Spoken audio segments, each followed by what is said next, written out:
Hey guys, what's going on? Kel back here once again, representing the 40k YouTube channel, bringing you another Warhammer 40,000 related article. Today, it's another faction focus video, and today, it's all about the Grey Knights. But before we get into it, big shout out to all the subscribers who subscribed over the past month. We're up to like 89, 90 subs now, 10 away from 100.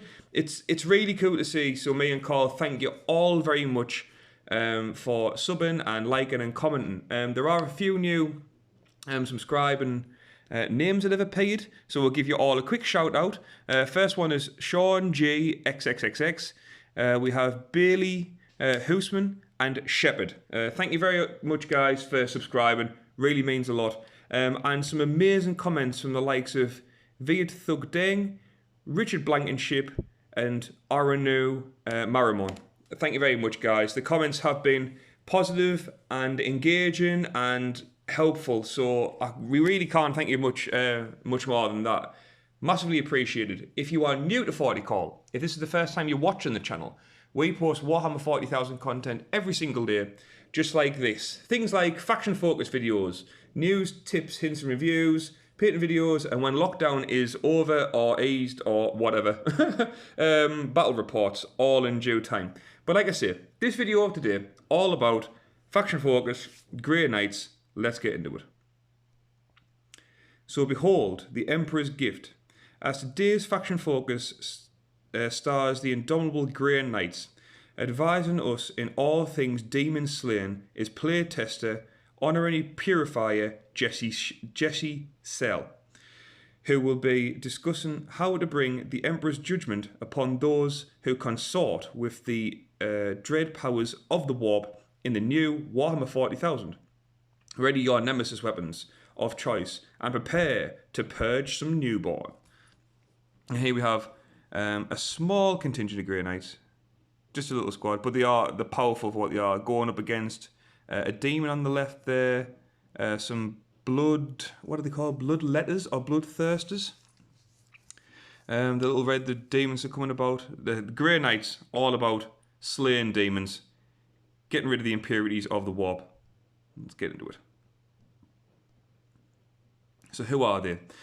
The Grey Knights were founded in secrecy to be the bane of demons.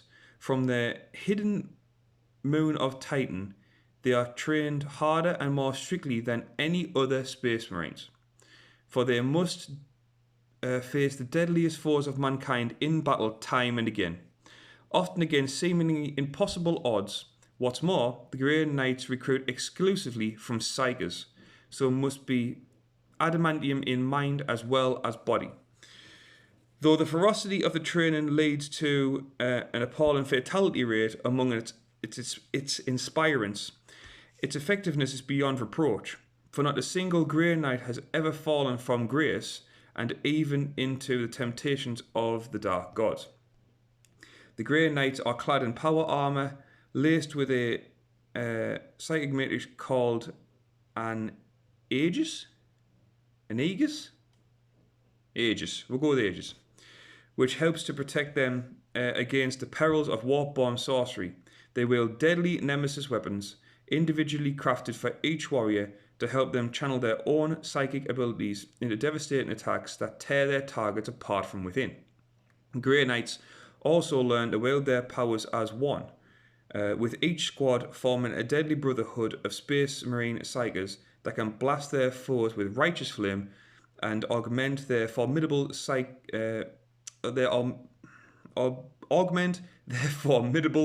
physical abilities further still. Though few in number, they are the Imperium's only true hope against the dark powers of the warp.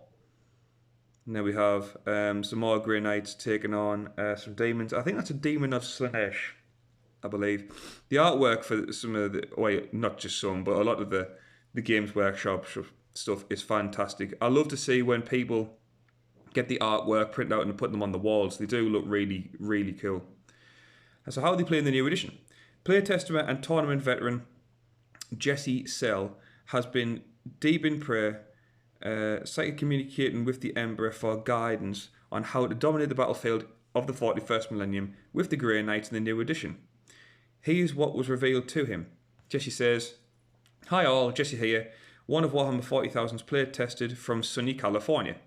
Grey Knights have been a favourite of mine for a long time.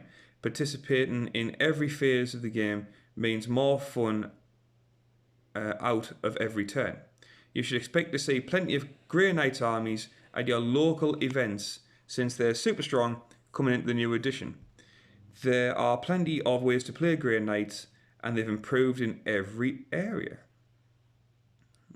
Okay, now we've got some of the bigger units there. Some of the Nemesis Dread Armour, a couple of characters, Storm Raven Gunship, going up against Bloodthirster, sorry. Or two Bloodthirsters.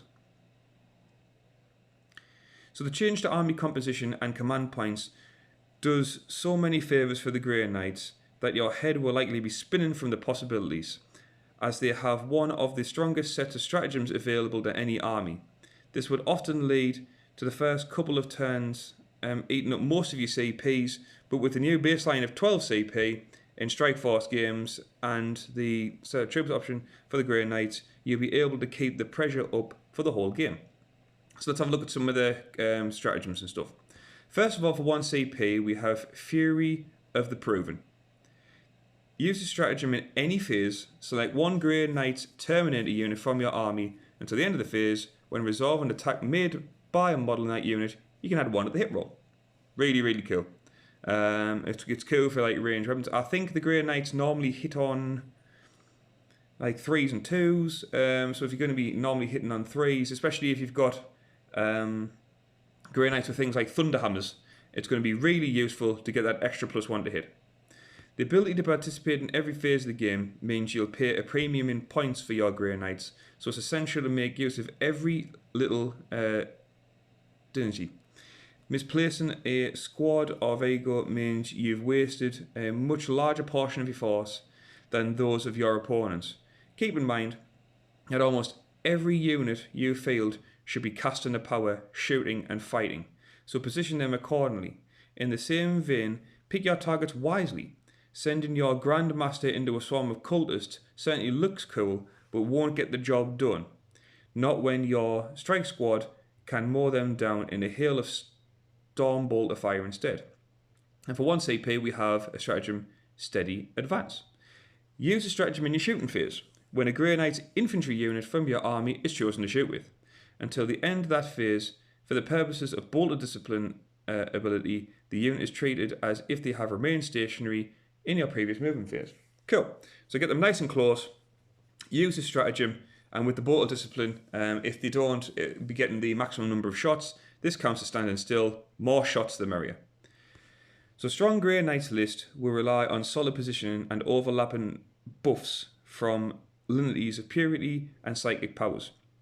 Your characters are each terrifyingly efficient in combat and will help you hold any spot on the board you've claimed.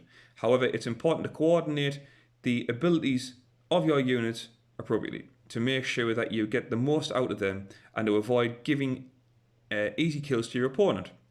With half of your powerful psychic powers being exclusive to characters, it's even more important to have the right number to support your strategy. With the right buffs at the right time, you can turn a strong unit like Terminators and Paladins into an immovable force. And it goes on to like the other faction focuses, some key units. So it looks like the Grey Knights are well prepared in the new edition. Then, however, if you're after some guidance on which units to add to your collection in readiness to purge from demons, here are some top picks, starting with Paladins. Now the Grey Knights models are really cool. They have like detail up to the eyeballs. They have their own gear, especially on things like the helmets, the sword, the shoulder pads, the really cool detailed models. Jesse says, Paladins are great for serving as a buffed up anvil in your army, while your strike squads of interceptors nimbly engage or contest far-flung enemy units and objectives. Their 3 wounds really take the edge off those ever-popular 2 damage weapons, and you can limit their impact even further with the redoubtable defense stratagem.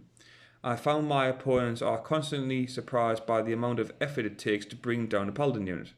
And for 1 or 2 CP, you can use Redoubtable Defense. Use the stratagem in your opponent's shooting phase. When a Grey Knight's terminate unit from your army is chosen as target of an attack. If the unit contains 5 models or fewer, the stratagem costs 1 command point, otherwise the stratagem costs 2 command points. Until the end of the phase, when resolving an attack made with a ranged weapon against this unit, subtract 1 from the damage characteristics of that weapon for that attack to a minimum of 1.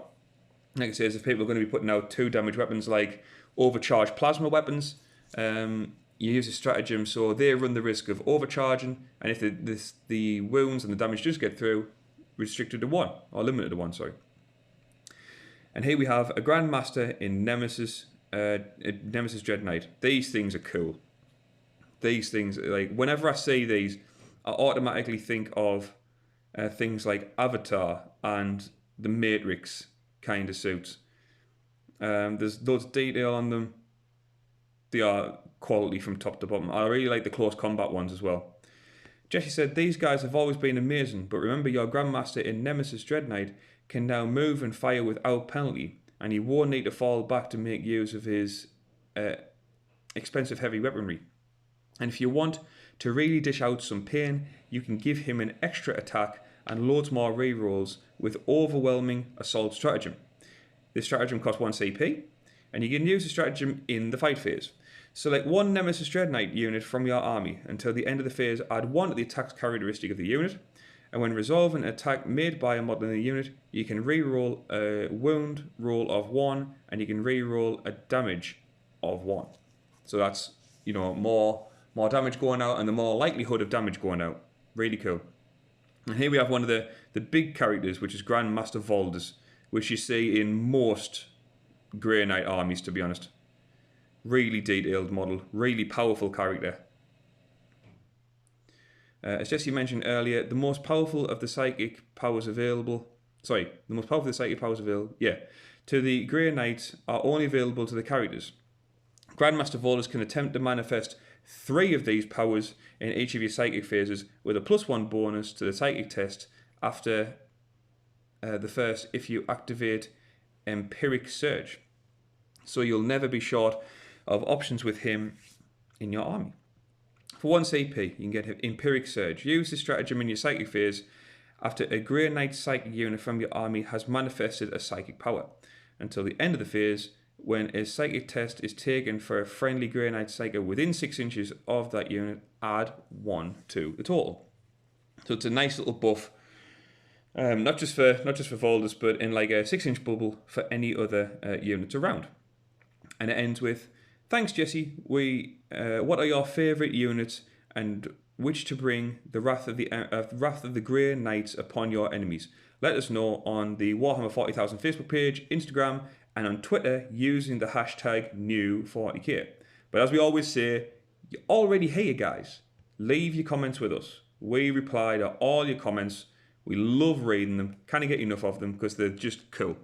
As I said at the beginning, if you are new to 40k, we post content like this, Warhammer 40,000 content, every single day. So if you like things Warhammer 40,000 related, join up, sign up, press the subscribe button, and be part of the channel. We're almost to 100 subs, which is a fantastic feeling, like I said at the beginning. So the moment we get there, it'll be good just to see that 2-digit subs turn into 3 digits. And if you're watching the video all the way at the end, please hit the like button. I've said it before, the way that YouTube works, it really does a small channel so much good, even if you just press a button and press the like button. It really does. But that's it, guys. What do you think? What are your thoughts? Any Grey Knights players out there? Anyone tempted to start a Grey Knights army now that they're able to shoot the more expensive weapons into close combat? Anyone played against Grey Knights before? Any other generic comments, let us know and we'll reply to all of them. But that's it, guys. Thank you very much for watching. This is Kel for 40k signing out, saying stay safe, look after each other, and until next time, guys, we'll see you all later.